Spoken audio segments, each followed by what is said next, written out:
There. Oh, yeah. Smooth. Gonna use that. That voice almost sounds like the movie guy voice, the preview Yeah, guy. it's close. In a world. In a world where we're drinking beer.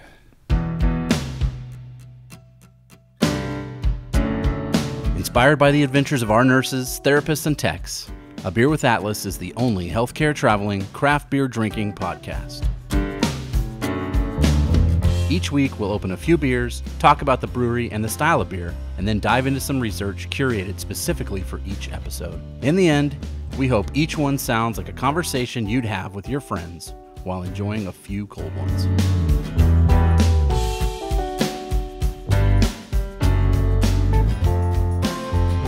Welcome to another episode of A Beer with Atlas. I'm Rich. I'm Brian.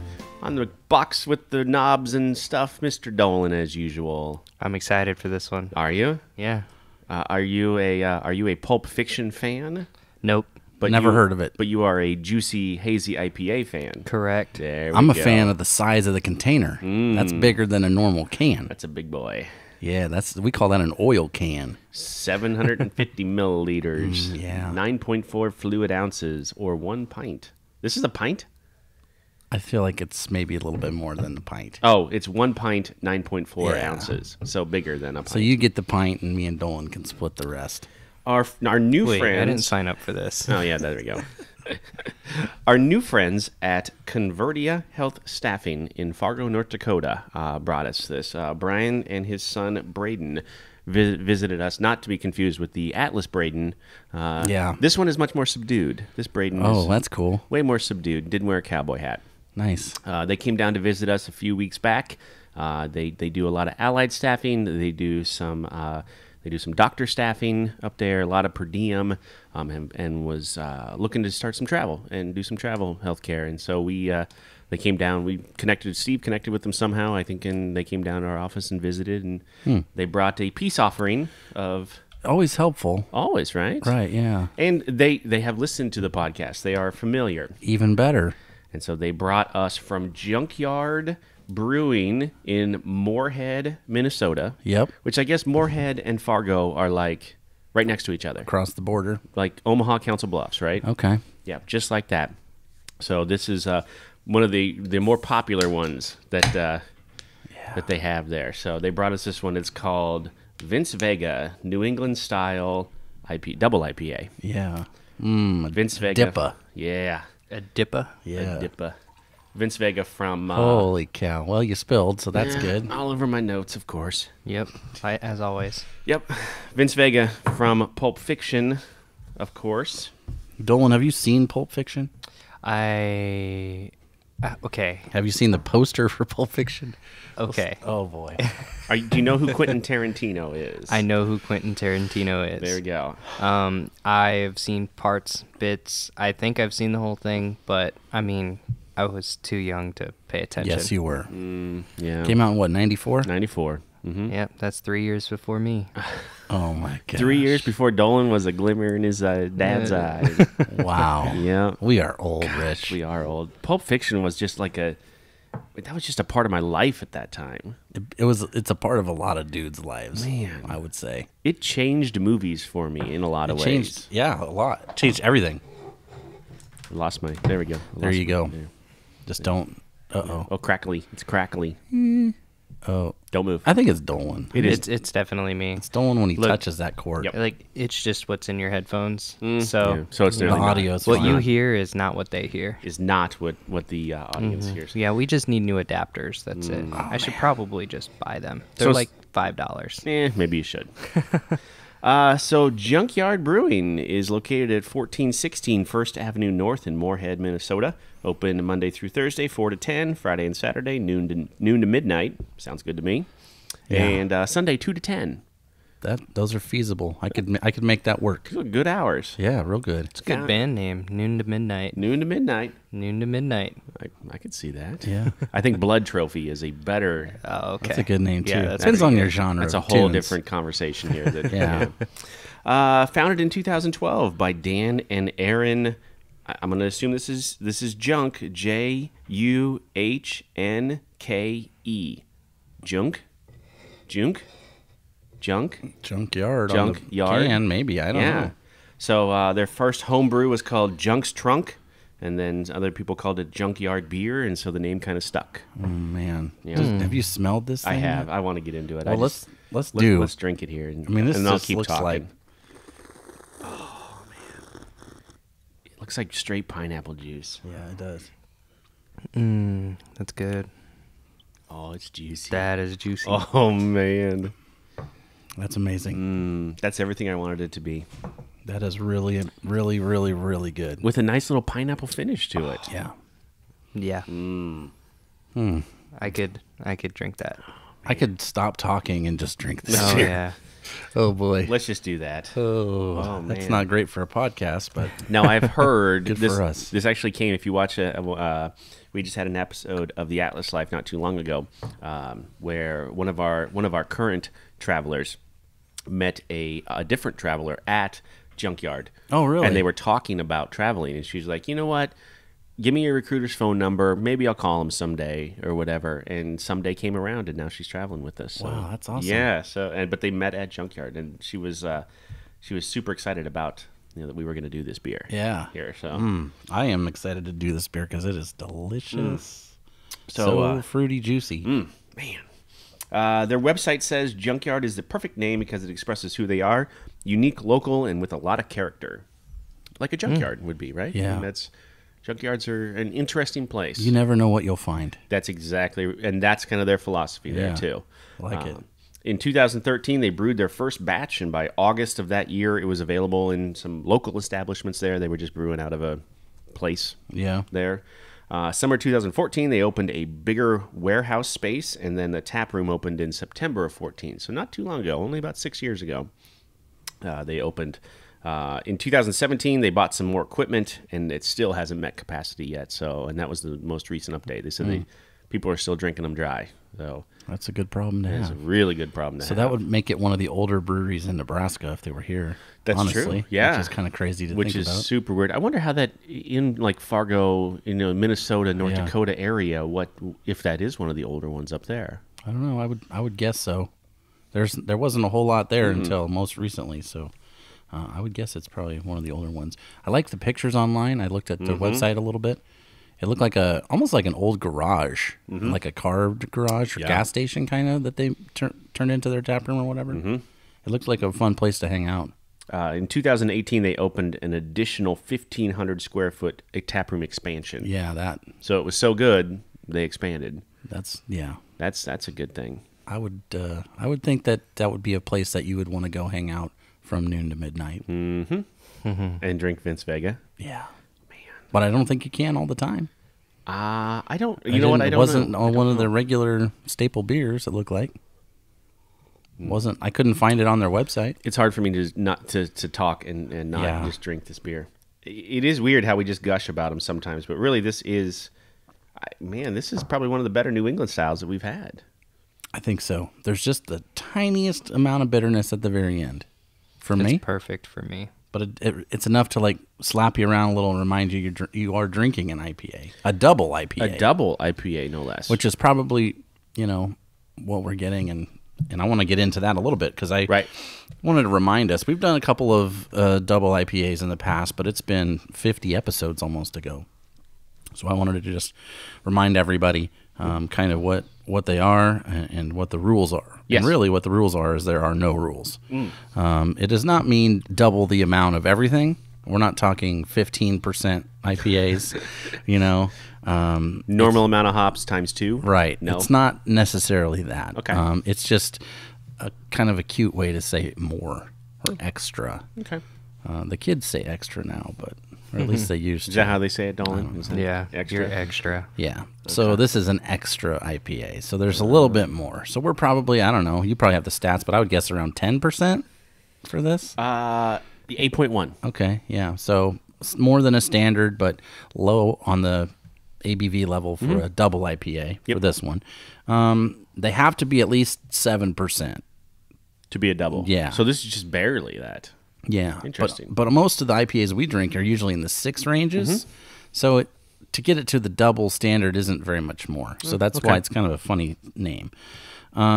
Usually the extra amount comes from malt to get that extra sugar to turn into alcohol. It's not from hops. No. Oh, okay. Now, usually a few more hops added, usually dry hopped to get the smell and that sort of thing. They're usually not put in the boil. It's more like a post thing, dry hop, like especially with these hazy IPAs. Yep. But the standard one, usually you don't see them in this kind. Usually we're talking more like Pliny the Elder. Remember that beer and how kind of malty that one was? Yeah. Double IPAs and triple IPAs are really a cousin of Belgian triples. So those have been around for 400 or 500 years. Yep. And it's basically what we're getting is the same sort of thing. So extra sugar is what usually makes a double IPA. Comes from that extra grain or malt. Hops are added more for the smell. So you should have an intense smell of hops in there. And that's kind of different than the Belgian style. But the colors are the same and the idea is the same. And kind of the recipe, really, how you make it is very similar. So it's like an offshoot of a Belgian triple is what normally we see as a double IPA or a triple IPA, usually maltier. This is one of the very first probably that we've had on this show that's a double IPA that's a hazy style. Usually we just get the single hazies, which is okay too. That's okay as well. Yeah. So that's our little rehash on what we're drinking. Can they make a, because I've had a triple IPA, like that's come up before. Can they make a triple hazy? I would assume so, yeah. Right? I mean, I guess there's no rules, right? So yeah, especially with this being its own style only for less than 2 years. There's really nothing you can or cannot do at this point yet. I've even had a quadruple IPA before, which was more... That's the one that's down in Boiler at Lincoln, and it's the strongest beer in Nebraska. Was their quadruple IPA. That was like an 18%er, wasn't it? Yeah. And it actually might be more. It might be more like 20%. Wow. Because there was a stout here in Omaha that's 17%. So it might have been like 18 and a half. Maybe you're right. See, that's crazy to me because I bet that's just the booziest. Yeah. Yeah. Fortunately for me and unfortunately for my friends, we all ordered some after a football game a couple years ago. Boy. And they did not like it, but I did, so I drank theirs. And good night. Hello. I was chauffeured home that night. You slept in the car on the way home? Yeah. Yeah. And then I kind of threw a fit at Arby's, but that's a different story for a different time. Look, if you're going to throw a fit somewhere, make it to drive in at Arby's at Right. 11:30 at night on a Saturday. I prefer Applebee's, right? I want to drink. I wasn't in shape to get into a restaurant, so we just took what we could get.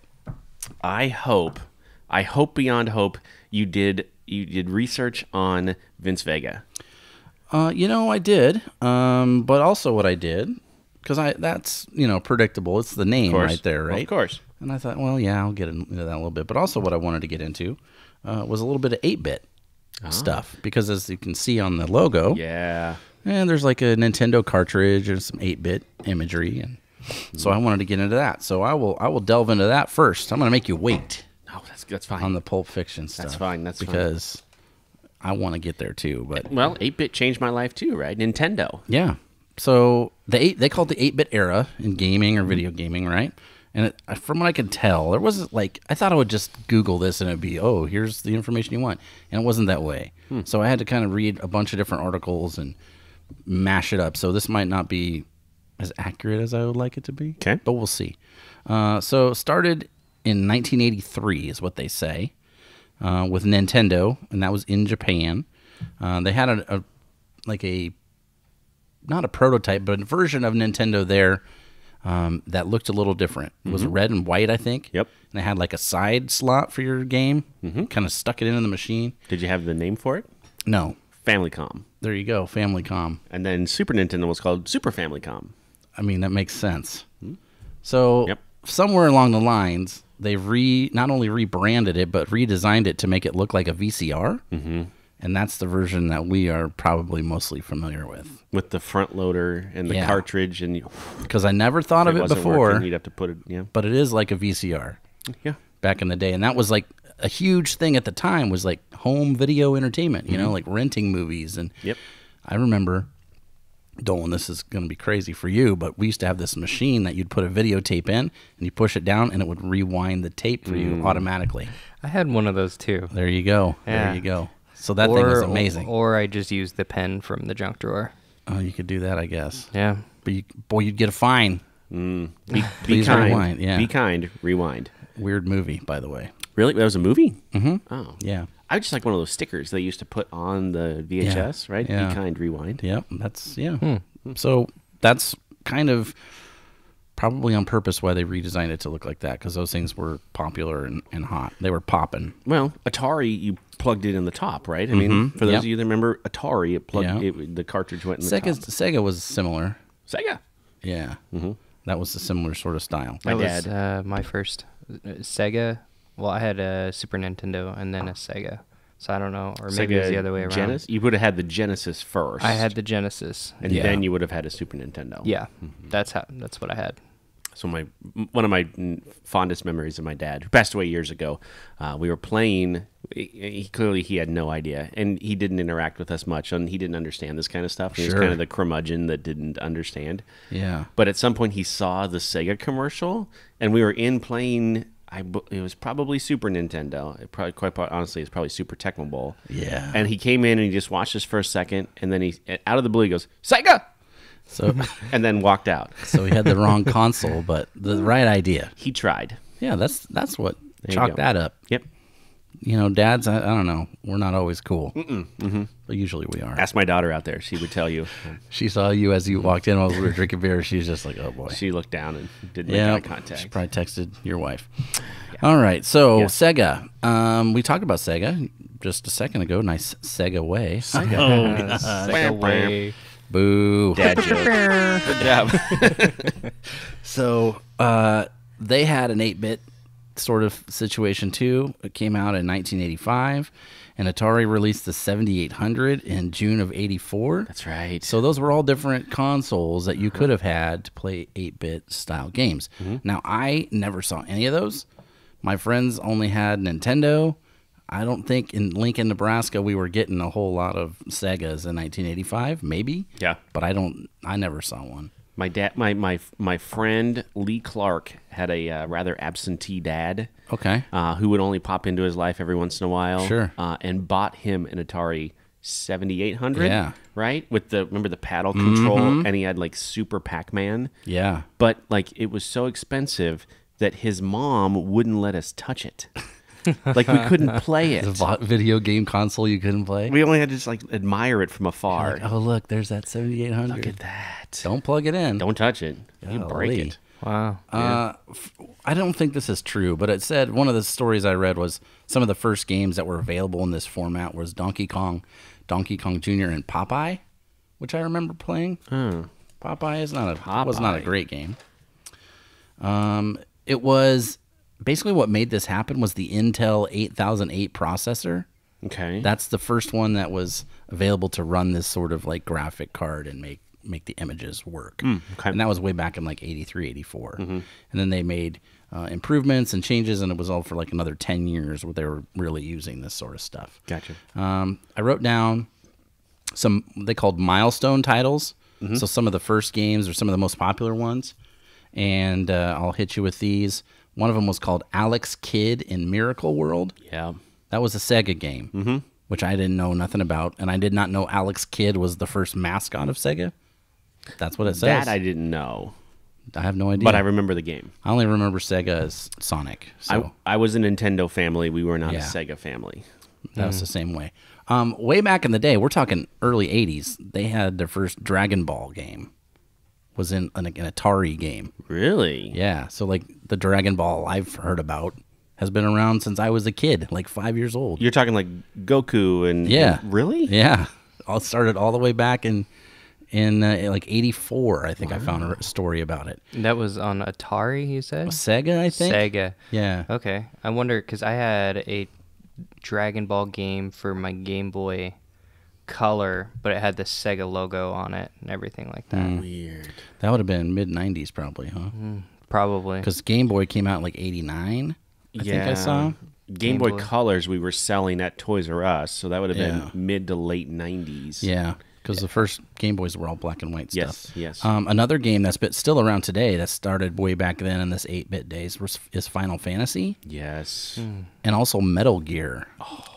So like that's all the way back there, right? So Metal Gear, the Nintendo Metal Gear, the 8-bit, the one we're talking about here, was the one where Solid Snake, right? That was his name. Yep. Could smoke. Like he could have a cigarette, but if he smoked, like it looked cool, but it would take your health away. Oh boy. Right? What a prophecy. Right. So you could smoke and your health would go down. But you're like, damn it, I look cool. But you look cool out there. You're like, yeah, you stab one of the guys and you smoke. When Metal You got to blow that stress off. Yeah. When Metal Gear Solid came out, I was at Toys R Us back then. That was a big deal. I had it. Big deal. That's how I know Metal Loved Gear. it. PlayStation, PS1. Love that game. So then I wrote down the other ones. I was like, okay, well, let's just see some rankings because everybody's got an opinion.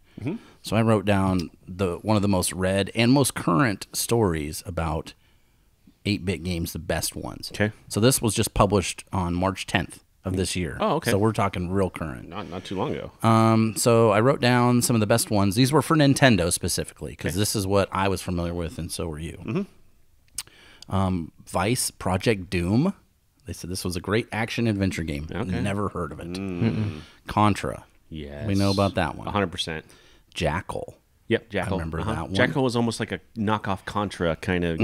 What game was Contra? Because I feel like I can see the logo, but I can't remember what the game is. It was a side scroller Yep. Okay. where with the code up, down, left, right, BA select. That guy just passed away. He just died. Konami code guy. Okay. But it was like it was like a military game kind of. You shot stuff and you had to get through buildings and The stuff would drop down. What was groundbreaking about Contra was it would change from side scroller to up and down scroller. Right? Yeah. There were some levels where you're running up and down instead of side to side. yeah, and that was different. Some game called Rygar. I don't remember that. Oh, Rygar was the best. Rygar was hard. Yeah. It was almost like a cousin to Gauntlet.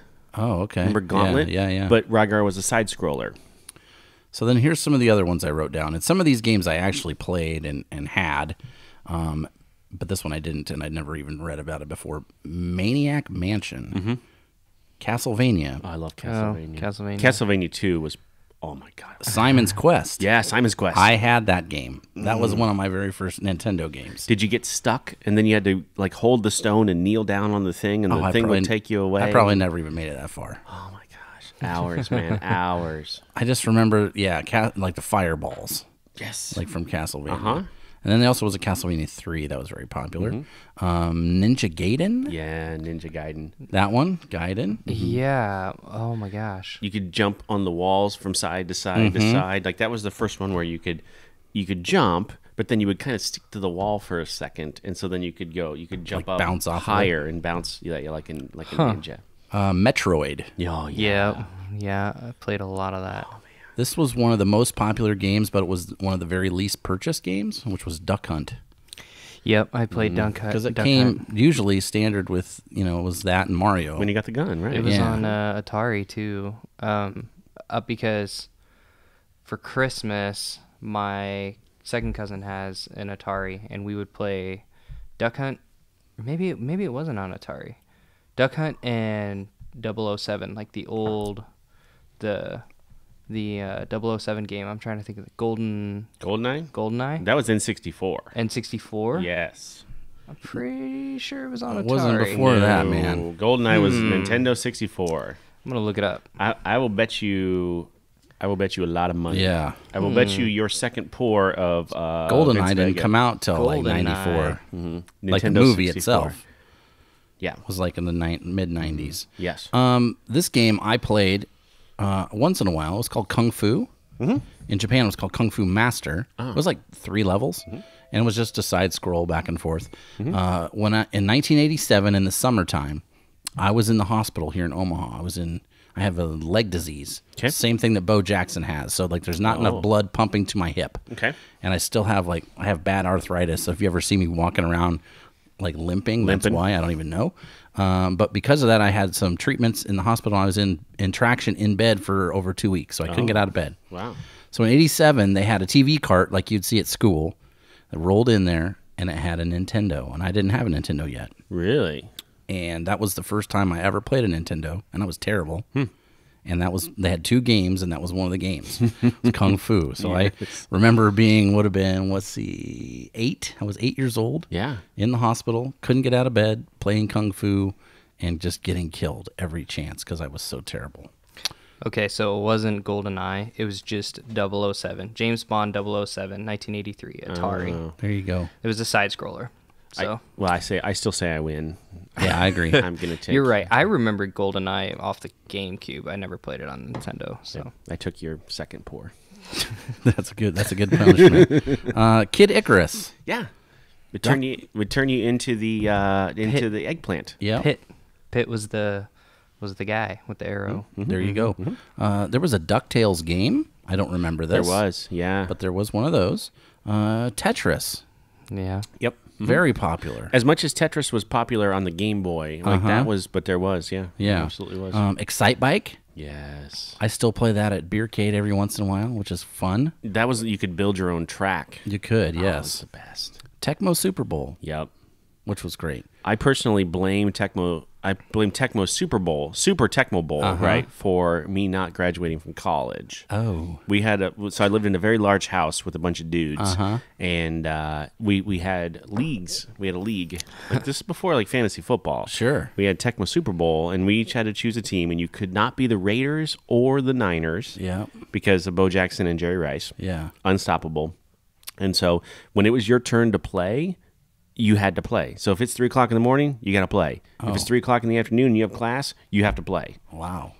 Yeah, I can see how that would be Interesting. I didn't hard to go to class. Didn't go to class. That was one of the first games I saw that both the Players Association and the league signed off on. Endorsed, yes. Because unlike my favorite game, which was RBI Baseball, they only got the Players Association. So that's one of those games where you can be Darryl Strawberry, but you're a big fat white guy, and you're on a team from like Japan. Yep. But that was a baseball game that would had, and then Mike Tyson's Punch Out. Yes. That was like an ultimate awesome 8-bit game. Yep. So that's what I got for 8-bit. So it's still, people are going back to retro 8-bit stuff. Right. And you'll see a lot of it in images. There's some beers around. There used to be one down at Tallgrass, 8-bit pale ale that had like a Pac-Man kind of thing Had on a it. Pac-Man logo on it. Rest in peace, Tallgrass. Yep. R.I.P. Yep. A lot of breweries come and gone. Yep. 8-bit's still around. So that's what I know about 8-bit. Man, I could talk about Nintendo games. If we didn't have to talk about Pulp Fiction, I could talk about Nintendo games forever. That's kind of why I just cut it there. All right. So We didn't even touch on like Mario. Right? everybody knows about Mario. Mario 2. Gosh, just Super Mario Brothers. Yeah, so many good Smash games. Brothers. Super Smash What was the Brothers. first before Super Mario Brothers? There was It just just Mario right? Brothers, Yeah. which was more It was like that was like a real plumber's one, wasn't it? more plumber-ish, Yeah. yes. Now, and here's the thing. The character in Donkey Kong is Mario, right? He's Jumpman. Yeah. He's the guy, right? Yep. Yep. So, yeah, I really could. That was a part of my life that I really enjoyed a lot. It was, Do you have one of those Nintendo plug and play things now that they have? of course. Yeah, my brother-in-law's got one. And every once in a while, when they come up and we have a beer night, he'll bring that. And here's what's fun about it: like all the old codes work. Still work, yeah. The Contra code works. I know. Contra code works, and I want to. I can't remember the Metroid code. It's a girl's name. I can't remember. Samus. Yeah, no, but that's Samus is the name of Met. But there's Zero Suits. there's a code where it's just like she has no suit on. So Samus was a girl, Yeah. but she has no suit on. Like it's just like a bodysuit. Yeah. Yeah. And you've got a shit ton of powers. They just called her Zero Suit Samus. Right. That was it. But the code was a name, Oh. and I can't remember what it was.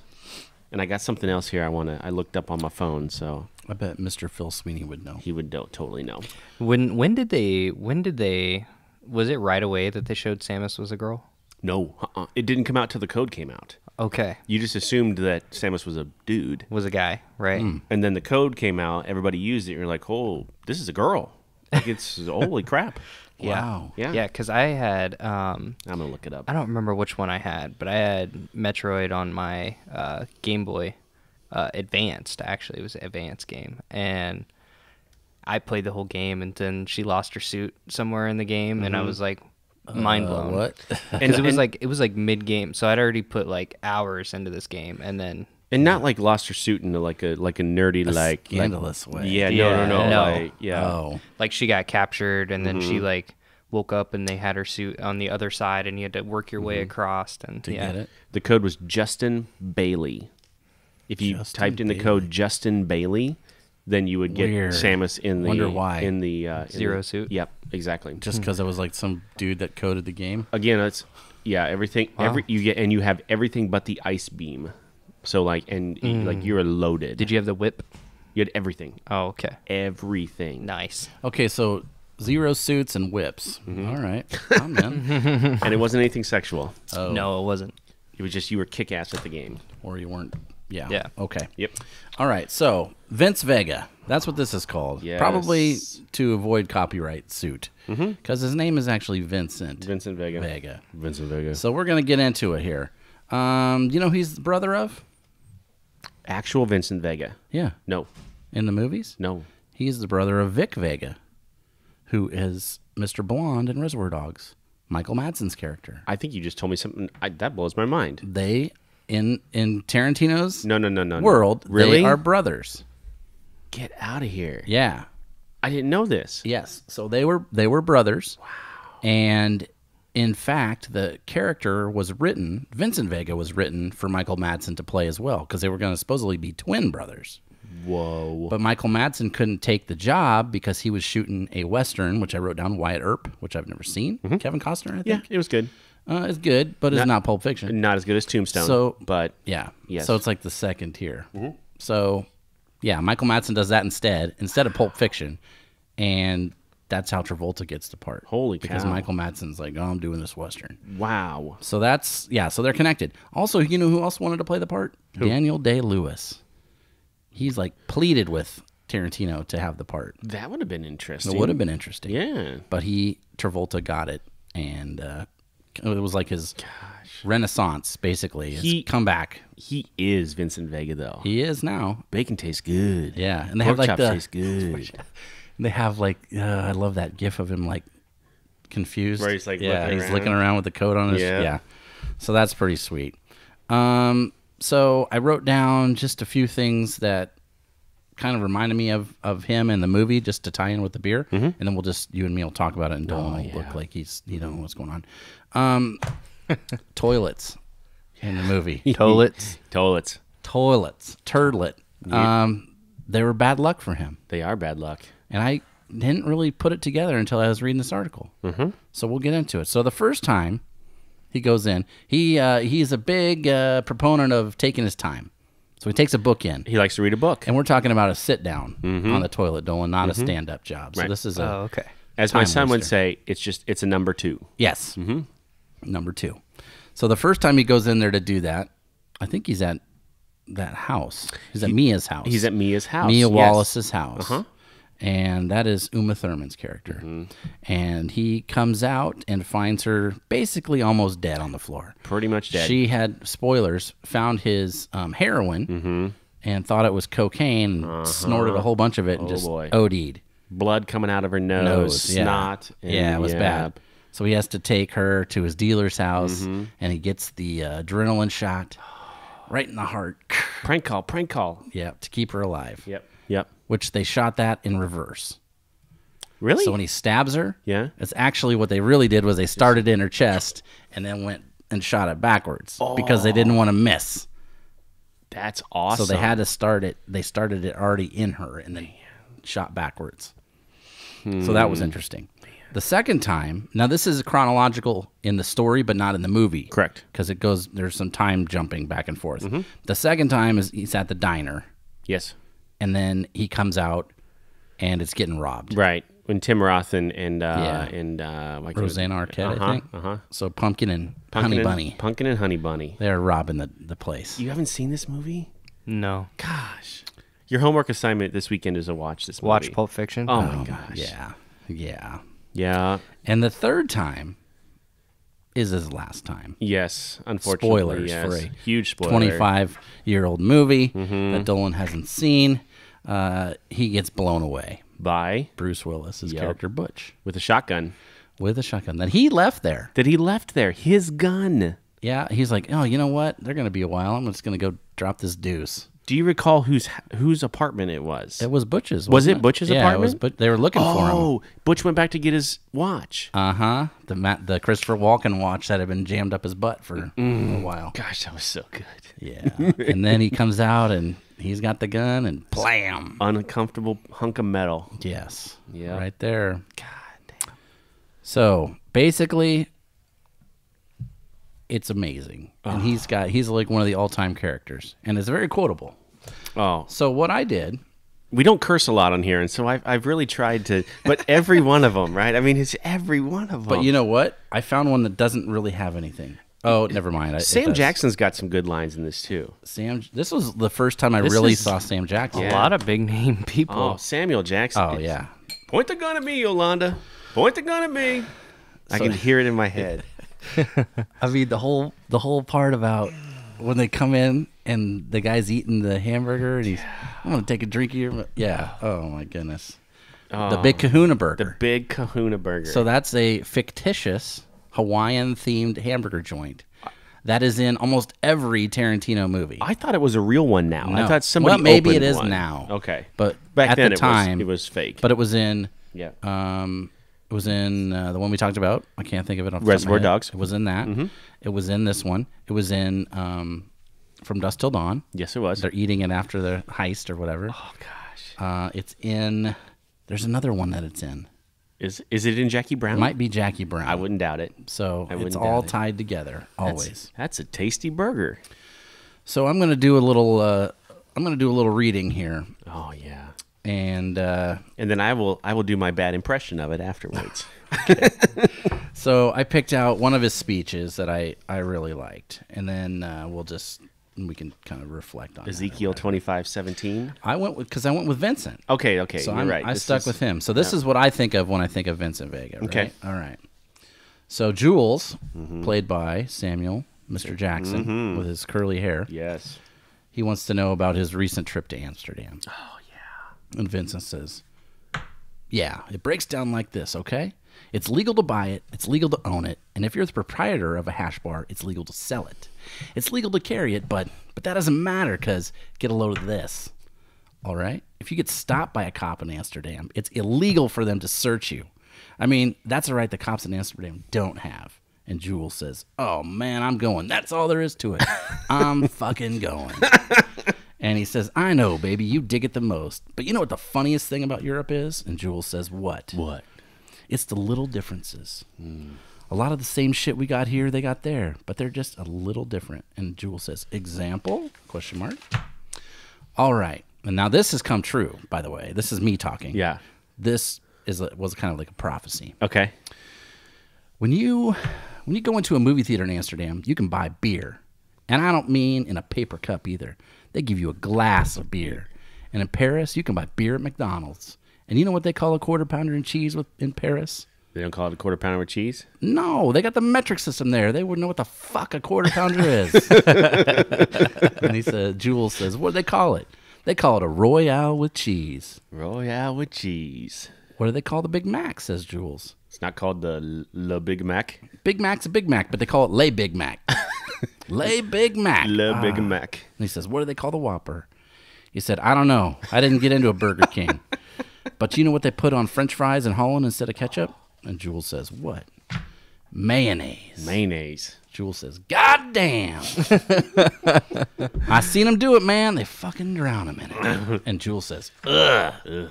And that is the end of the Royale with cheese. That's the magic of Quentin Tarantino, is this is all happening in a car while they're driving. Yes. So one of the most boring scenes that you probably could ever shoot Yes. is one of the most interesting conversations. That's like Americana Yeah. right there. And that's kind of what Tarantino's movies are about, which is really it's almost Seinfeldian in a way that the most memorable scenes a lot of times are just the dialogue. Yes. Tarantino is a master Just of dialogue. Yes. Yep. I looked up Ezekiel 25:17. Okay. Do you know? You're He won't familiar? know. No. I do, but yeah. So Jules Samuel L. Jackson. That's Travolta's partner, Yes, the hitman. They're hitmen, by the way. Yeah, they're hitmen. And that's what he says to someone right before he pops a cap in him. Yes. Right? And so then... 'Cause he's kind of trying to spice it up because he's been bored killing people. Because he kills people for a living. Okay, I think I'm familiar with this. Is there a restaurant scene where Yes. Samuel L. Jackson's sitting there and somebody's got a gun in his face? And, Tim Roth. Yeah. That'd be Honey Bunny. And then there's the girl behind the counter. That's Pumpkin. Okay. All right. So I'm familiar with him reciting the verse before. Okay. The path of the righteous man is beset on all sides by the inequities of the selfish and the tyranny of evil men. Blessed is he who in the name of charity and goodwill shepherds the weak through the valley of darkness, for he is truly his brother's keeper and the finder of lost children. And I will strike down upon thee with great vengeance and furious anger those who attempt to poison and destroy my brothers. And you will know my name is the Lord when I lay my vengeance upon thee. And then normally he would shoot them. He'd shoot them. Bang, bang. But I'm not going to do that this time. That was the restaurant scene. Yep. Yep. Because he changed his ways. That's right. All he wanted was his his wallet back. Yeah. That's it. Yeah. Remember what his wallet said? Bad motherfucker. Yeah. Which one's yours? Tim Roth asked him, which one's yours? He's like, it's the one that says bad motherfucker. Yeah. And sure enough, it's a yep. And you could buy that wallet. My for a brother-in-law while. has that wallet. Nice. He's so proud of it. God, I would It's be too. beautiful. I mean, that movie, I saw it a couple times in the theater. Yep. That was like one of my very first R-rated movies. And then I had the poster in my room. Yep. I had the soundtrack. Yep. Bought it. I had it on VHS when it came out. Then I had it on DVD. Then I had it on Blu-ray. Yep. Now it's in my Vudu digital download. It's man, yeah. It changed movies. Quentin Tarantino changed movies anyway, but it really did. It really changed. I think if Pulp Fiction hadn't existed, then I don't think we would have gotten Fight Club. Yeah. I mean, there's any list. There's a number of movies that would never have been greenlit if it wasn't for Pulp Fiction. It really brought around hard R movies and took it away from like comedies, because that's in the 80s the big comedies were R-rated, and that was kind of what your R-rated movies were. Right. And these were like dialogue driven. Sometimes hardly any scenes. Like the same location was used a bunch. Right. There wasn't a whole lot of moving around in the movie. It was just dudes talking, boasting, and doing whatever. But so good. The breakfast scene talking about Madonna in Reservoir Dogs. Yep. Perfect. I mean, that's Tarantino. Right. That is Quentin Tarantino. Yeah. Talking about the song Like a Virgin. Have you seen Reservoir Dogs? No. Okay, so you need to watch that first. Yeah. And then Pulp Fiction? Yeah. And then Pulp Fiction. Okay. Yep. Yeah. And then maybe if you want to sprinkle in Jackie Brown later, that's fine too. You can do that, and then you can, because then you kind of took some time off, and Yeah. then you got to get to the Kill Bills 1 and 2. I've seen those. So good. Yeah. And you mentioned it, From Dusk Till Dawn. That's a good one. Dusk Till Dawn. Yeah, we Yep. forgot about that one. Yeah. Yeah. I mean, that's what we got. Gosh darn, those are so good. Vince Vega. Man, if it wasn't for Junkyard, we wouldn't be talking about We Vince wouldn't have got Vega. to read quotes from a movie. Yeah. Man. I'm gonna drink There's a some little of this bit beer. left. There's just Dolan. You want to? Finish it off. Oh, I gotta finish it off. All right. In the movie, when they're at the dancing at the diner, At the diner. when they're doing their dance, At Jack Rabbit Slim's. Jack Rabbit Slims, and they're playing the Teenage can't remember Wedding the and the Old song. Folks Wish Them Well. I can't remember the song. I could sing it to you. I'm trying to surprised think about you who's. didn't go because the soundtrack was so good. Yeah. Was so good. But so was Reservoir Dogs. Yeah, true. And so is every one of his movie soundtrack. He's the master of the soundtrack. Yes. And we were talking earlier today about how he's taken songs and put them in the movie, and you can't hear the song without seeing Yep. the scenes from the movie. Without a doubt. God, what is the guy's name? Chuck Berry. That's who does that song. That's a Chuck Berry song? Yeah, that's the one where they're dancing. They're singing when they're Uh-huh. dancing. Yeah, that's the Chuck dance Berry. contest that they Yes. win. So they didn't win the contest. You knew that, right? Right. They stole the trophy. Oh, what? Yeah, they stole the dance trophy. Oh, no, I thought they won. No, they did not win. They stole it. And then later in the movie, you'll hear like there's a news report talking about how someone stole the trophy. So we think that they won. I thought they won. I'm embarrassed that I didn't know that. Yeah, but they did not win. They just stole it. Oh, man. Yeah. Ving Rhames as Marcellus. Marcellus Wallace. Mm-hmm. Yeah. You know how many times I will say, I still quote, like a weekly quote of like, Zed's dead, baby. Zed's dead. Whose motorcycle is this? Whose motorcycle is this? It's a chopper, baby. Whose chopper is this? Zed. Who's Zed? Zed's dead, baby. Zed's dead. Zed's dead. So when Bruce, Zed deserved to die, quite honestly. That was a hard scene to watch. It was.